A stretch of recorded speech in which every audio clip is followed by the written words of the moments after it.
So I'm recovering from all sorts of stuff because I'm an addict, right? It's like I'm looking to get out of my feelings at all times. The porn didn't work. You know what's a great drug for me? Nicotine. Awesome. Smoke it. Oh, love it. This is one of the few places people will clap for that. Woo! Smoking, yeah. By the way, are there any paint huffers in here? One, take two, thank you. The ability to put your hands together is gone. That's awesome. I want to say that's cool because I do a lot of NA functions, and I'm sorry, those are the MacGyvers of addicts. Those are right there. You know what I mean? I got no money for drugs. Let's check the garage. Oh man. Serious, we addicts. Well, who came up with licking the back of frogs? Have you ever thought of that? Man, I really want to get high, and I'm out here by a swamp. Wait a minute. Oh, this is me, my friend, Father, I want to kill you. That's how old I am. The Doors, anybody remember? It was, yeah. I was before Nirvana. Kids, anyone? I don't know. So God bless us all. I mean, we're crazy. We got pieces missing, but, you know, we love each other. We're together. Cigarettes are, you know, I don't know. They're kind of cool. Here's the thing. I got a voice that talks to me every 7 minutes while I'm smoking. It tells me to smoke more. You know that one? Hey, how about a smokity smoke? And then they'll talk 7 minutes later. Hey, smokity, smokity. 7 more minutes, smokity. When you quit, and most of us will when you're ready, for 72 straight hours, that voice will talk to you like you're a friend you're putting a shark tank in a chum tuxedo. Hey, where are you going? You can't get up in the morning and not have cigarettes? What are you talking about? You can have coffee without cigarettes? Come on. Cigarettes are on sale down at Costco for $9 a pallet. Come on. People smoke till they're 95 and whatever happens to them. Come on. You want to be a great actor, don't you? Like Steve McQueen or John Wayne or Yul Brynner. Okay, those are bad examples. Hey, I can save your life too. Let's imagine you can't smoke inside a building. You go outside, your smoke in the building behind you collapses. Look, I saved your life. Where are you going? Now the voice will go away, right? But it'll come up with some other crap to get you out of your feelings. 6 months later, it'll change its voice. It's the same addict. You know, we've all met it. We all talk to it. 6 months later, you're not smoking. Hey, listen. I know you're not smoking, but what do you say we go out and kick a baby? I'm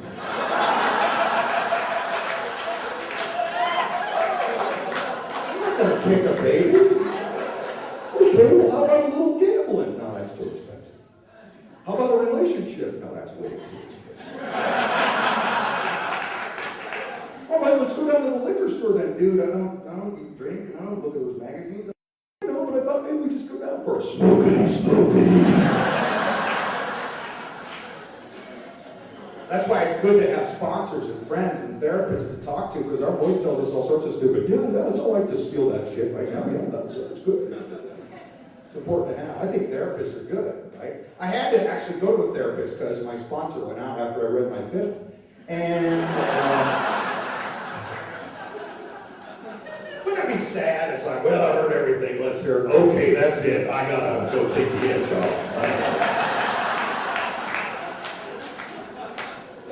No, that's the thing. We've all done crazy stuff. We're all here for each other, which is awesome. But therapists are cool. They tell you stuff that makes no sense, though, metaphorically speaking. Oh, this was the worst therapist I ever had. I went to this guy, and I told him about being recovering. I think I had like 7 years at the time. I told him about being recovering and how important it was to me. At the end of this, he looked at me and he said, sounds like this sobriety business is important to you. Well, you're a great listener. I had a therapist say to me, I think you have trust issues. I said, really? That's not what my other 2 therapists say.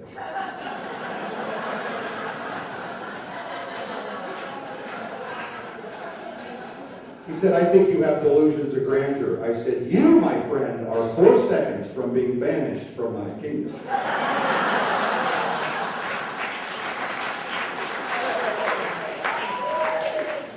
He said, after 14 years of professional stand-up comedy, multiple broken relationships, and a failed marriage, that I was probably dealing with a large plate full of shame. A plate full of shame. Really? Well, I hope my future doesn't hold the dessert card of despair. softly, slowly. Hey, kids who are fan of the off-road. My therapist had me journal. Huh? Write your feelings down in a book. It's a good thing to do, fellas.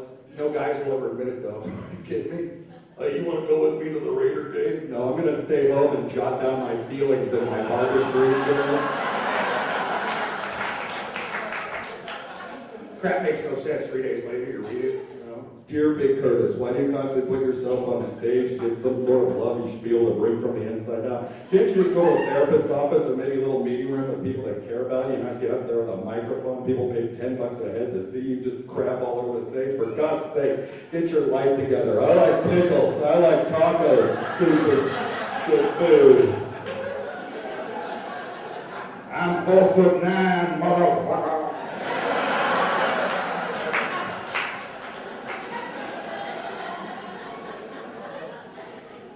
Filipino hobbit.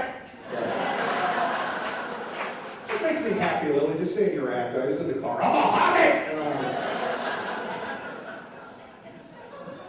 I had to describe my relationships with women since I'm 16 years old and my therapist. That was fun. For me, I thought I had figured it out, right? I go, oh, this is simple. I'm a lion on the Serengeti Plains.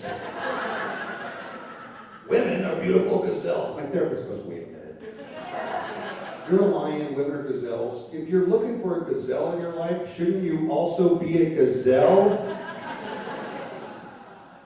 I'm a gazelle on the Serengeti Plains. And what I realized was I never went for the most loving, most moral, most delightful, funniest woman at the front of the gazelle herd. I was hanging out the back my whole life with my leg stuck out, waiting for the sick and the lame to fall over. Bipolar, clinically depressed, one-eyed, daddy issue, overly sexual, just kind of some 80 Winehouse, Britney Spears, Lindsay Lohan, piece of shit that I could drop my plate of shame into, really. Yeah. Quick fix, that's hot, I want that, come here! Come on, man, I went that route, fellas, it don't fix you, you know? And that's the thing, too. I started to realize I'm a love addict. I like being in a relationship. I go from relationship to relationship to relationship because it makes me feel good. But the problem is I couldn't deal with myself. I had no self-worth from the inside out. So I decided to just stop dating. I decided to be alone. It was weird, this whole, you always talk to some of these freaks and some of these other programs, and then you learn, you got to be celibate for a while. You just don't do anything. And it's like, when's the last time you touched your penis? 20 years ago? Oh, good Lord. You shit me? Is it still there? Come on, I can't imagine.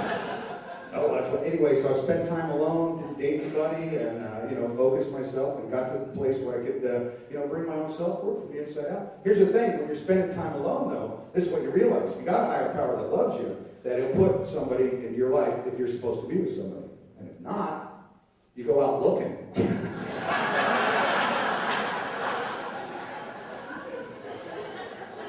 My friends wanted me to try eHarmony. That's 29 personality traits that are matched up to yours. I'm trying to figure out what two of my personality traits are toothless cat lady and back of the really.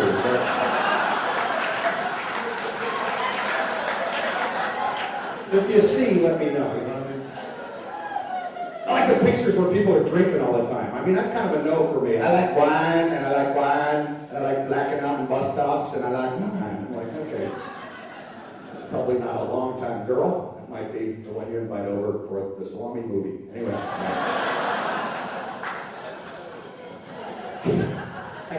I gotta meet somebody that understands my spiritual. What am I saying? Spiritual program. I mean, that's awesome when you find each other, especially in your relationships. It's good. Get into relationships. And I'm not going to say get in a relationship when you're ready, but friends are important. Male and female, opposite sex friends, and there's crazy stuff not happen. I mean, that's all part of the recovery process, and it's awesome. So, you got a lot of attractive people to pick from here, and I know a lot of people are going, screw that, not touching my penis, and they're leaving right now. So good night. I'm not telling you to do that. I'm just saying. Anytime I feel bad about my life, though, seriously, you ever feel bad about your life? Go watch television. We used to do stuff, but we were messed up, right? These people are doing this crap sober.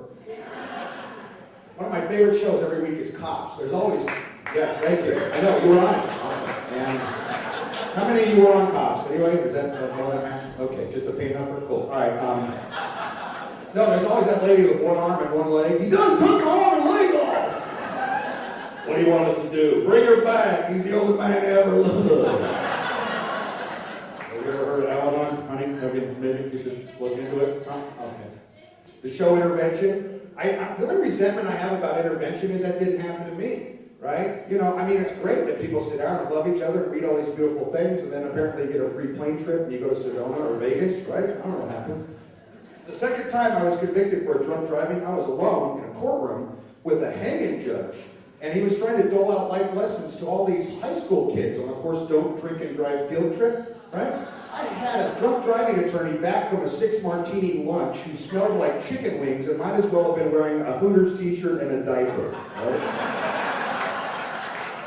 I almost got the electric chair, seriously. I got rid of that a long time ago. But anyway, here's another tip about the show Intervention. Do not invite your recovering pals over, and I'm only saying this because they will heckle it like it's a football game. Oh, I can't believe you spent that much money on a quarter ounce. Of course you can make a bong out of a tube saw.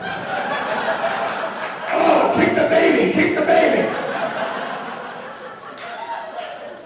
Has anybody seen this train wreck, Celebrity Rehab? Have you seen that? Frightening.